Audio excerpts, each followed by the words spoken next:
Week 16 of the fantasy basketball season, and here's a few guards I looked at off the wire this week. The first guy, Brandon Podziemski of the Golden State Warriors. So Podziemski, he's getting a lot of time of late, and he's playing great basketball in his rookie season. On the year, 9.5 points a game, 5.6 rebounds, 3.6 assists, 1.2 threes, and 46% from the field. But the last couple weeks since his playing time's gone up, 10.8 points a game, 6.2 rebounds, 5.2 assists, 51% from the field. So he's giving fantasy owners 2 or 3 categories is Podziemski. And like I mentioned, his playing time's hitting big minutes of late, anywhere from 30 to 40 minutes per game. January 30th versus Philly, 11.6 rebounds, 3 assists, 45% from the field. February 2nd at the Grizzlies, 12 points, 7 boards, 14 assists. What a game that was. 2 steals, a block, 62% from the field. And February 3rd at the Hawks, 15 points, 11 rebounds, 5 assists, a block, 50% from the field. So he could score the basketball, he could rebound, and he's a good passer of the basketball, especially 14 assists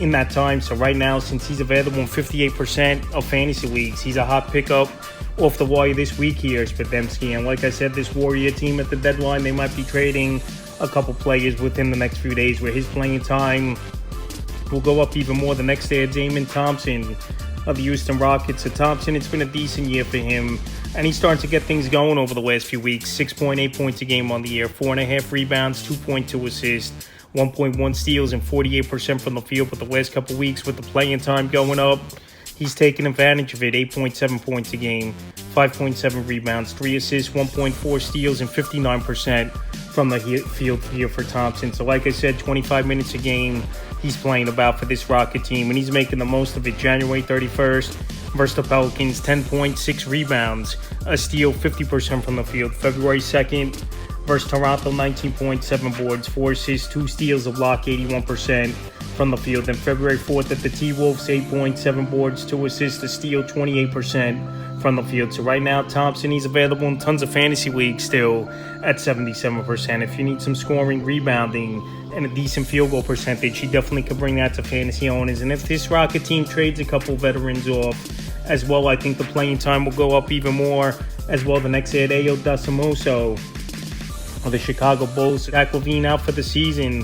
Nunsu, he's going to play pretty much the rest of the way for this Bull team, and he's made the most of his opportunity over the last couple weeks on the season. 9.6 points a game, 2.6 rebounds, 2.2 assists, 1.2 threes, and 49% from the field. But the last couple weeks, he's been a solid ball player. 16.2 points a game, 3 rebounds, 2.8 assists, 1.5 steals, 2 threes, and 54% from the field. So Dosunmu, he's available right now in 59% of fantasy leagues. And if he has another great week here, he's not going to be available in enough fantasy leagues to make this list anymore. So right now is the time to go out there and get him, especially with LaVine out for an extended period of time, or most likely the season. January 30th versus the Raptors, 21 points, 5 boards, 2 assists, a block, 4 threes, 72% from the field. January 31st at the Hornets, 16 points, a rebound, 6 assists, 3 steals, a block, 2 threes, 70% from the field. And February 3rd versus the Kings, 18 points, 4 rebounds, 5 assists, 2 steals, 3 threes, 43% from the field. So right now, if you need 3-point shooting,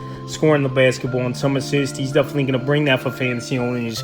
With some steals as well, that he's a player getting an opportunity for the Chicago Bull team, and he's making the most of it. So right now, while he's available still in 59% of fantasy leagues, this is the time to go out there and get him, because once he keeps it going, he's not going to be available really anymore after this week. To pick him up, the next guard is Gary Trent Jr. of the Toronto Raptors. So Trent, we know he's a scorer and a 3-point shooter, and that's pretty much what he's going to bring fantasy owners. But he could bring that at a high level at times. On the season, 12.1 points a game, 2.3 rebounds, 1.5 assists, 2.5 threes, and 43% from the field. But the last couple weeks, 14.5 points a game, 2.8 rebounds, 1 assist, 1.3 steals, 3.5 threes, and 45% from the field. So he's been playing big minutes. Lee and RJ Barrett banged up a little bit for this Raptor team, and we know they traded guys off already. OG Anunoby was in the Barrett quickly deal, and they traded Pascal Siakam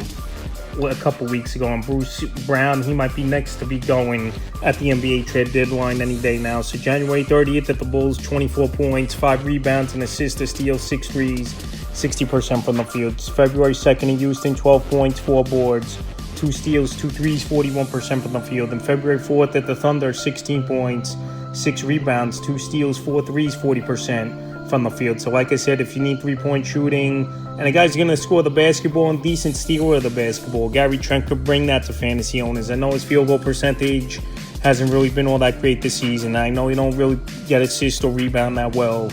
But like I said, if you need a scorer and three-point shooting, Trent will bring that to fantasy owners. And the fifth and final guard I looked at off the wire this week here is Corey Kispert of the Washington Wizards. So this Wizard team we know is not going anywhere once again this season. And Kispert, just like Gary Trent's a three-point specialist for the most part. Besides that, scoring and three-balling is the only thing he's great at. 11.6 points a game, 2.3 rebounds, 1.5 assists, 1.9 threes, and 48% from the field. But the last couple weeks, 12.6 points a game, 2.6 rebounds, 1.7 assists, 1.9 threes, and 50% from the field. So this Wizard team, they're going to look to sell off some pieces. I think Tyus Jones might be next in a deal to go off. And even Jordan Poole, I think, if they could get rid of him somehow, this Wizard team doesn't want to hold on to him. So right now, well, he's available in 90% of fantasy leagues and could score the basketball and is a good three-point shooter. That's what he'll bring fantasy owners. January 31st versus the Clippers, 16 points, 2 rebounds, and assists, 3 threes, 54%